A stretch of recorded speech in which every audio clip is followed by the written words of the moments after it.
সবাইকে স্বাগতম জানাচ্ছি হামিদাস কিচেনে। আজকে আপনাদেরকে নতুন একটা রেসিপি তৈরি করে দেখাচ্ছি। বিদেশি কুসা রেসিপি, চিংড়ি মাছ দিয়ে বাঙালি স্টাইলে। দেখতে যতটা সুন্দর হয়েছে, খেতে খুবই মজা হয়েছিল। অনেক লোভনীয় এই রেসিপিটি। চলুন এবার মূল রেসিপিটা দেখে আসি, আপনাদের কাছে অনেক ভালো লাগবে।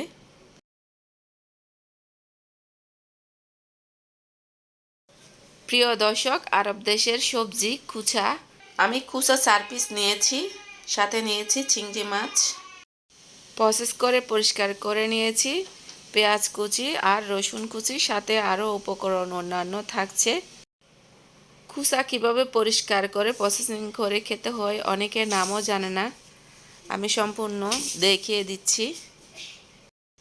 আরব দেশে এই কুচা সবজিটা অনেকে অনেক রকম করে খেয়ে থাকেন। আমি একদম বাঙালি স্টাইলে তৈরি করে দেখাচ্ছি।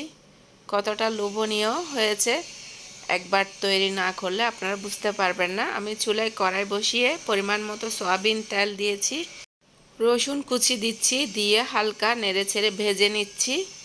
প্রিয় দর্শক, রেসিপি উপকরণ ভিডিও স্ক্রিনে দেওয়া আছে, আপনারা ওখান থেকে দেখে রেসিপিটি তৈরি করতে পারেন। আমাদের বাংলাদেশে অনেক অঞ্চলে এই সবজিটি উৎপাদন হচ্ছে, আপনারা এভাবে করে রেসিপিটা তৈরি করে খেতে পারবেন।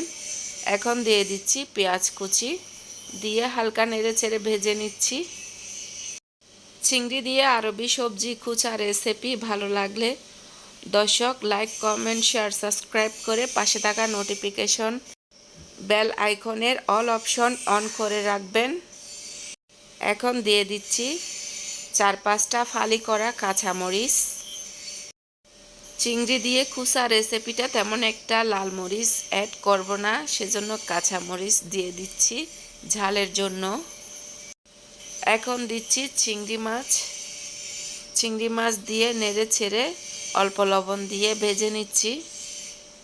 ফেসবুক পেজ থেকে দেখে থাকলে অবশ্যই লাইক, কমেন্ট, ফলো দিয়ে পাশে থাকতে পারেন। নতুন পুরাতন বন্ধু যারা ইউটিউবে এবং ফেসবুকে সাপোর্ট করছেন, আপনারা সবাইকে অনেক ধন্যবাদ জানাচ্ছি।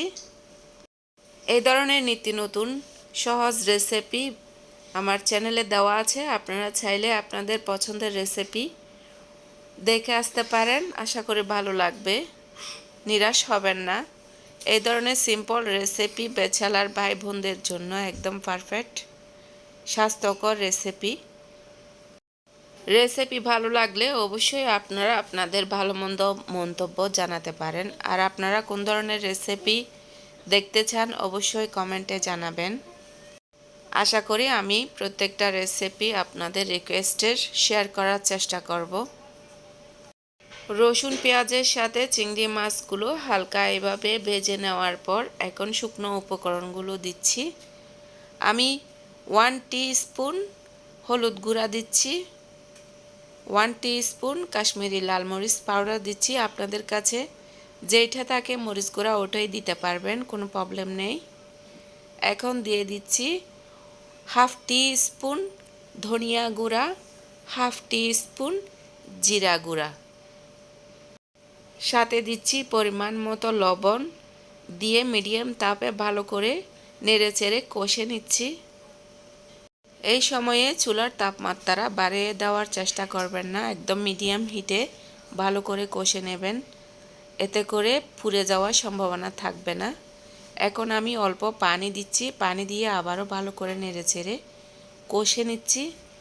উপরে হালকা তেল ভেসে উঠলে আমি সবজি দিয়ে দিচ্ছি। কুচা সবজি আমি অফ ক্যামেরায় ভালো করে ধুয়ে পানি ঝরিয়ে রেখেছিলাম। এখন চিংড়ি মাছের সাথে দিয়ে ভালো করে নেড়েচেড়ে আবারও কষে নিচ্ছি। ঢাকনি দিয়ে মিডিয়াম তাপে 2 মিনিট রেখে আবারও নেড়েচেড়ে কষে নিচ্ছি। এখন পরিমাণ মতো পানি দিয়ে দিচ্ছি, আমি 1 মগের মতো পানি দিচ্ছি, আপনারা চাইলে কম বেশি দিতে পারেন। এতে করে মরিচ মশলাগুলো বাড়িয়ে কমিয়ে দিতে হবে। এখন আমি হাই হিটে 10 মিনিট রান্না করে নিয়েছি ঢাকনি দিয়ে। বন্ধুরা, আরব দেশের সবজি কুচা রান্না রেসিপি রেডি। ধনেপাতা দেওয়ার পর চুলাটা অফ করে দিয়ে আমি পরিবেশন করে দেখাচ্ছি কতটা লোভনীয় হয়েছে দেখুন। রুটি পরোটা কিংবা গরম ভাত দিয়ে খাইতে কিন্তু অনেক দারুণ লাগে এই রেসিপিটি। বন্ধুরা, রেসিপিতে কোনো ধরনের ভুল হলে ক্ষমা সুন্দর দৃষ্টিতে দেখবেন। সবাই খুব বেশি ভালো থাকবেন, আমার পরিবারের জন্য দোয়া করবেন। সুপ্রিয় দর্শক, এতক্ষণ দেখছিলেন হামিদাস কিচেন। সবাইকে আগামী রেসিপি দেখার আমন্ত্রণ জানিয়ে আজকের মতো এখানে বিদায় নিচ্ছি। সবাইকে আবারও ধন্যবাদ।